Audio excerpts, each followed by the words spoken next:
Hey everybody, it's Patrick. It's after work. Do I look orange to you right now? It looks orange to me. I don't know what that is.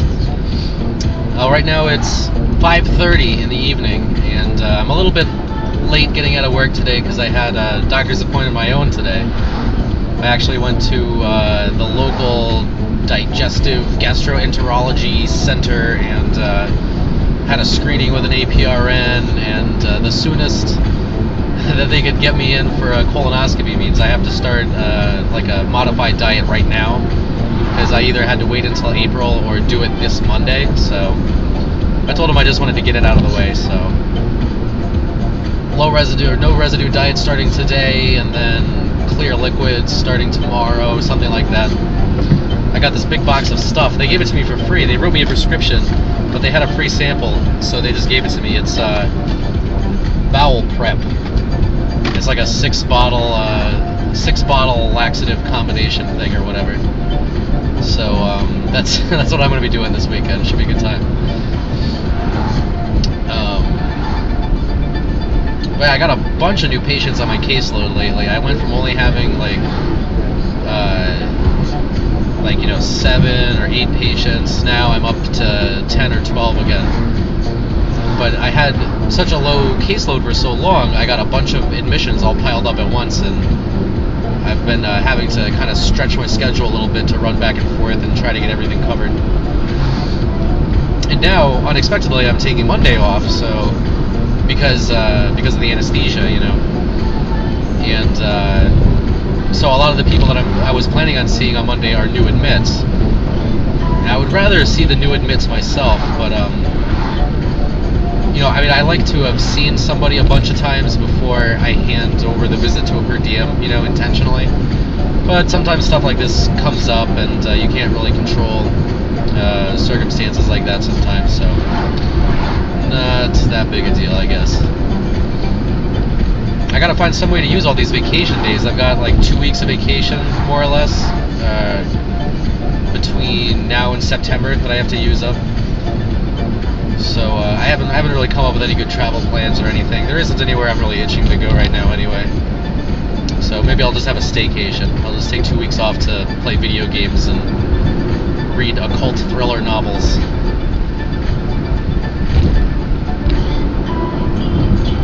I've got my big policy paper due today. It's due at midnight. And I did my policy paper on safe patient handling. I'm only like maybe 2/8 maybe a quarter of the way through it. So I've got my work cut out for me between now and midnight. But yeah, I was looking up stuff on safe patient handling, and it looks like there was like an OSHA ergonomic standard that passed in the year 2000 that was supposed to highlight repetitive strain injuries in the workplace. So for office workers, it's carpal tunnel syndrome, and for nurses, it's back injuries and other musculoskeletal disorders like that. Interestingly enough, the injury that occurs most often is I forget what they're called, but they're the little muscles that connect the vertebrae together, and it's strains of those muscles. It accounts for a lot of the back pain. But in 2001, President Bush repealed this ergonomics OSHA standard, saying that it would have burdened business with billions of dollars of extra costs, which is all well and good, except now in 2010, those same kind of musculoskeletal injuries that the OSHA ergonomic standards were supposed to deal with resulted in something like $7.6 billion in costs from things like workman's comp and staff replacements and medical bills and stuff like that. So, this has kind of been the paradigm for, people that are big on deregulation and pro-business and stuff like that, is that these costs are going to happen, one way or the other. But a successful business, a profitable business, is one that externalizes those costs onto outside entities, which is usually just regular working stiffs getting screwed over. That's usually what it comes down to. And there've been 2 attempts to make like a new federal like safe patient handling act of some kind. I think it was in like 2008 and again in 2010, and they died in committee both times. But there are some states that have their own safe patient handling acts, but it's not very many of the states. I think it's only 7 states, and the state that I live in is not one of them. And boy, does my back hurt.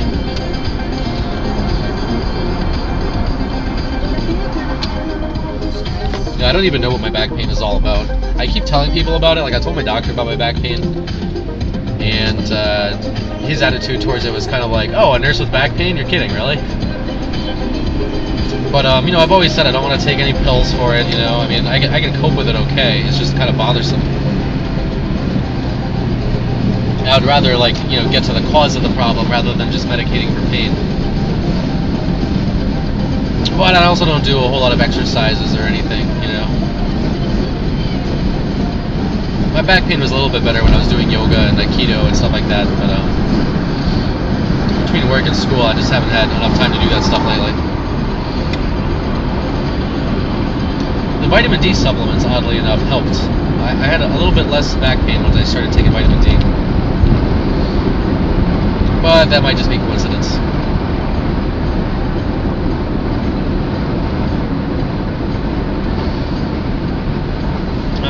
What else is going on?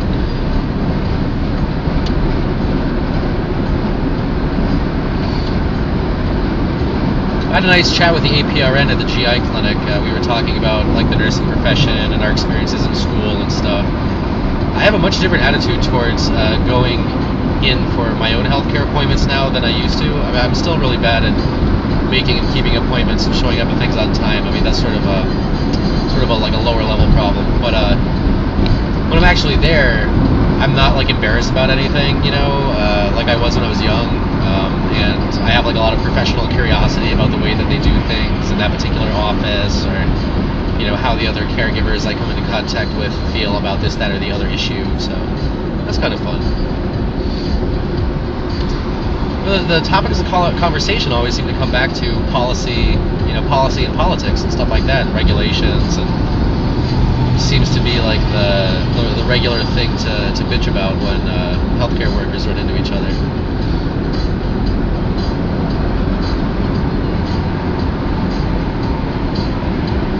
This has been a really light semester in school, except for the whole leaving my papers until the last minute thing.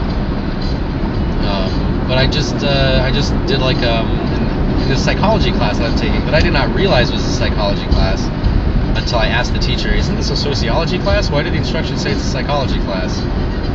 It's this class with no books called The Individual and Society. I think in previous episodes I've referred to it as a social sciences class. But come to find out it's a psychology class, and I really wouldn't have known that it was a psychology class until this week's assignment that goes over the Milgram obedience experiment and the Stanford prison experiment, which are great examples of things to look up that I've actually cited in other assignments and other classes. I've brought them up. I forget which class. I think in religious studies I brought up those things. But it's just really such an easy nothing class. The assigned reading might be excerpts from 2 different books that are maybe 10 pages altogether, and write 250 words on each.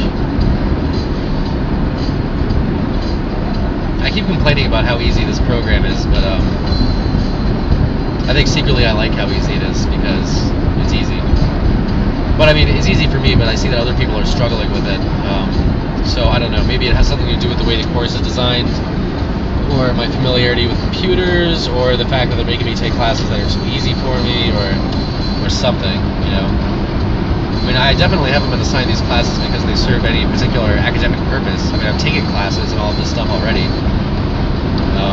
But these are the special Sacred Heart versions of the classes, so they're probably just milking me for tuition, which I guess I'll put up with. I think it's kind of silly, but I hate applying for things so much. I just could never stomach the idea of withdrawing and applying somewhere else until I actually get this degree that I'm going for and then do something post-grad. I don't think I'm going to go back to this school post-grad. I'll sort of reevaluate where I'm at and what the options are. Although they did have an online master's in applied psychology with a focus in organizational and institutional psychology. That might be a fun thing to do, just to do it. Not because like I have like any kind of like real reason to take a class in that, like for nursing science, but I thought maybe it would help me cope with working with other people better.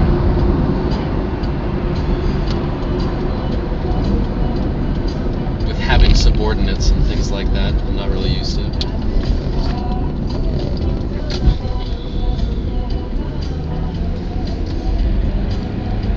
I'm going to try to get to work on my policy paper right away so I have time to hang out tonight. I'm actually a lot more social in the last couple of weeks than I have been in years, which is sort of a weird change, but it's kind of like, I don't know, going back to like how things were when I was younger. I don't know. Definitely nice though.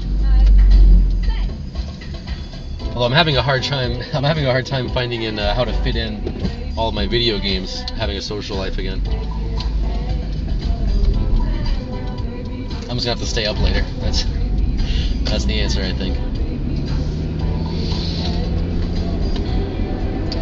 I'm reading another book on my Kindle right now on my phone. I've got Kindle, so I've been downloading stuff off of the Amazon store because it has more selection than feed books, which I was using before. But I found a new book by one of my favorite, not a new book, but I found a book that I'd never read before by a favorite author of mine, Robert Anton Wilson, and big fan of his, and I've read, I thought most of his books, but I saw on Amazon they had one by him that I had not read called The Final Mask of the Illuminati, and it's pretty fun so far. Kind of reminded me of a lot of stuff I used to like study, kind of in a semi-serious academic way.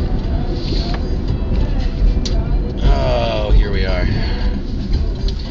Well, that's about it for now, and I'm not orange anymore. That's interesting. I wonder if any of you noticed. Oh, yep, there it goes again. Well, time to write that policy paper. I hope you're all having a good day, and I'll see you next time.